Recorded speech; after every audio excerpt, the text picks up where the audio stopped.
makopa. Magmakopa at mango salad ako. Makopa and mango salad.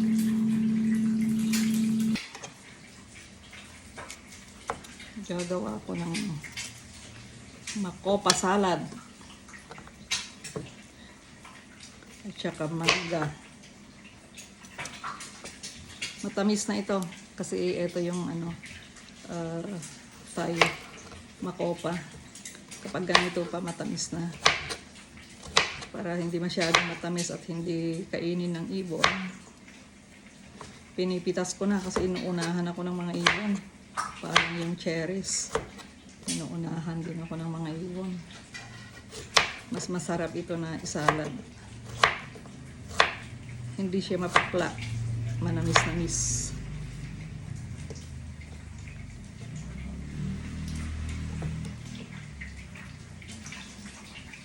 Ito yung makopa. Na-slice na. Susunod ko naman yung mangga. Ang sunod kong i-slice.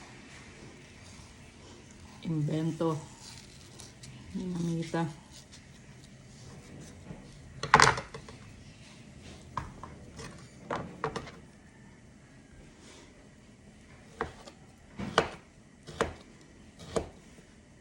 Ay, parang paano pa yung i-slice ang gawin ko?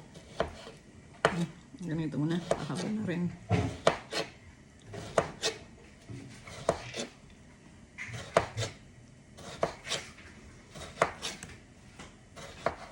Lagyan ko ng apricot. I-slice ko. Tsaka konting dried cranberries. Konting dried cranberries. Yan o. Ilagay ko dito sa ano na. Tsaka apricot.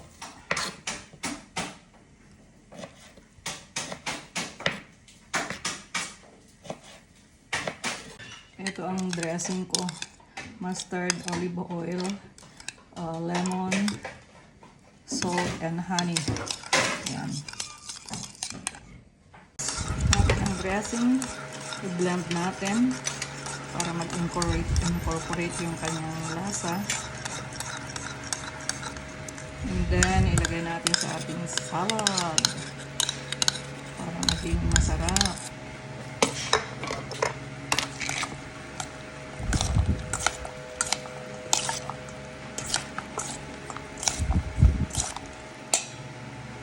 Leaves, pampadami at saka pampatanggal dun sa tamis kasi matamis yung mangga. Matamis pa yung makopa, medyo matamis. Yan, okay na yan.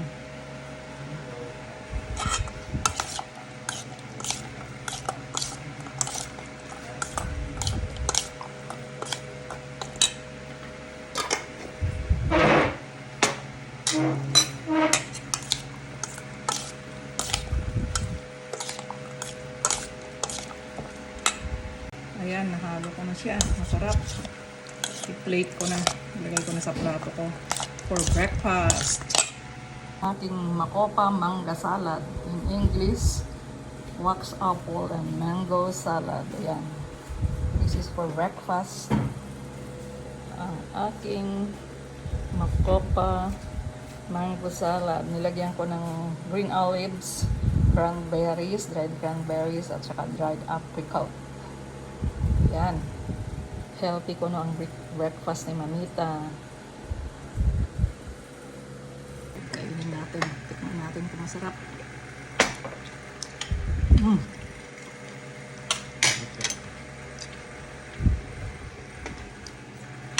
Masarap.